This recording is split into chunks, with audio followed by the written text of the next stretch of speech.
उत्पन्ना एकादशी व्रत महात्म्य। मार्गशीर्ष मास के कृष्ण पक्ष की उत्पन्ना एकादशी व्रत की कथा मैं सुना रही हूँ, जो सुने जितनी फलदायक है। और नारायण की महिमा। मंगलम भगवान विष्णु मंगलम गरुड़ध्वज मंगलम पुंडरीकाक्ष मंगलायो तनु हरि। पावन क्षेत्र नैमिषारण्य में एकात विप्रो से सूत जी बोले कि हे विप्रो, इस एकादशी का महात्म्य वर्णन विधिवत भगवान श्री कृष्ण ने अर्जुन के समक्ष किया था, जो अति उत्तम है। इस तिथि को एकादशी देवी का जन्म हुआ था, इसलिए इसका नाम उत्पन्ना एकादशी पड़ा है। जो कोई भी एकादशी की उत्पत्ति से संबंधित इस कथा को सुनता है, वह इस संसार के सुखों को भोग कर अंत में भगवान विष्णु के धाम वैकुंठ लोक में जाता है। उस समय जैसा धनुधर अर्जुन ने भगवान श्री कृष्ण से पूछा था कि वही मैं आपको बताता हूँ। अर्जुन ने पूछा कि हे जनार्दन, इस एकादशी का क्या महात्म्य है, इसका क्या फल मिलता है, तब साथ ही ये भी बताएं कि ये व्रत किया कैसे जाता है। भगवान श्री कृष्ण बोले कि हे अर्जुन, तुम मेरे प्रिय हो और तुमने ये अति उत्तम प्रश्न किया है, सो उसका उत्तर भी एकाग्रचित होकर सुनो। हे पार्थ, हेमंत ऋतु के समय जब कल्याणकारी मार्गशीर्ष मास आए, तब उसके कृष्ण पक्ष की एकादशी तिथि को यह व्रत करना चाहिए। एकादशी की पूर्व रात्रि अर्थात दशमी की रात्रि में दातून कुल्ला करके रात्रि में ही भोजन कर लेना चाहिए। फिर अगले दिन अर्थात एकादशी तिथि को सवेरे स्वल्प अनुसार कार्य संपन्न करने चाहिए। दोपहर के समय नदी, तालाब, बावड़ी, कुएं आदि में स्नान करना चाहिए। यहाँ ये भी समझ लो कि कुएं में स्नान करना निम्न कोटि का है, बावड़ी में स्नान करना मध्यम, तालाब में स्नान करना उत्तम है, लेकिन नदी में स्नान करना अति उत्तम है। अतः नदी में ही स्नान करने का प्रयास करना चाहिए, क्योंकि ऐसे जल में जहाँ खड़े होकर स्नान करने पर जल के जीवों को पीड़ा हो तो भी पाप पुण्य एक समान होता है। जल को छान कर घर में ही स्नान करने के समान उत्तम स्नान तो कोई है ही नहीं। हे अर्जुन, स्नान करने से पहले मृत्यु का स्नान करना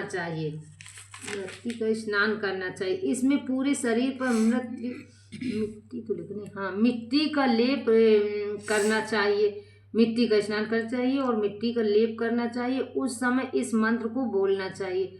अश्रुक्रांते रथक्रांते विष्णुक्रांते वसुंधरे महत्रिक्रे हरे पे पापम अम्या पूर्व सच्चितम।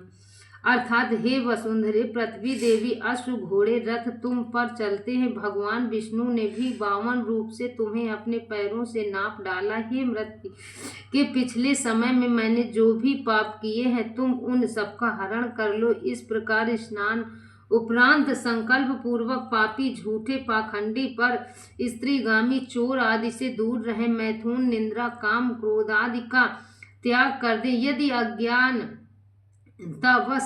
कोई त्रुटि रह जाए तो भगवान सूर्यदेव के दर्शन कर क्षमा मांग लेनी चाहिए। फिर घर के पूजन कक्ष में धूप दीप नैवेद्य अर्पित कर भगवान विष्णु का पूजन करें। एकादशी की रात्रि में भजन कीर्तन आदि करके ब्राह्मणों को दक्षिणा से संतुष्ट कर क्षमा मांगते हुए नमस्कार करना चाहिए। हे पांडु पुत्र, कृष्ण पक्ष व शुक्ल पक्ष की एकादशियों में भेद नहीं करना चाहिए। दोनों ही एकादशियों को व्रत करना चाहिए। बताई गई विधि के अनुसार जो कोई भी व्रत करता है, उसे अतुलनीय पुण्य की प्राप्ति होती है।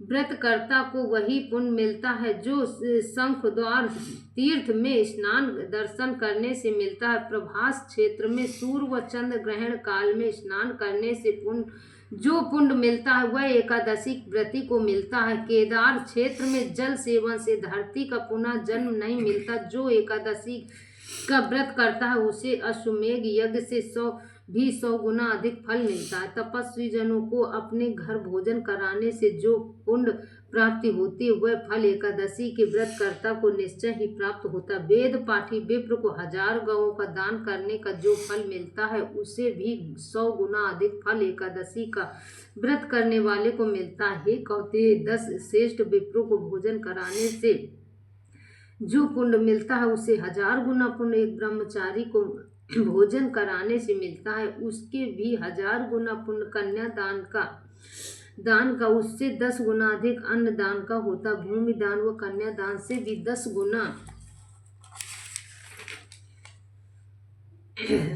गुना पुण्य विद्या दान का होता है। हे पांडु पुत्र, अन्न दान के बराबर कोई भी पुण्य नहीं होता। इसके स्वर्ग में वास करने वाले पितरों की तृप्ति होती है।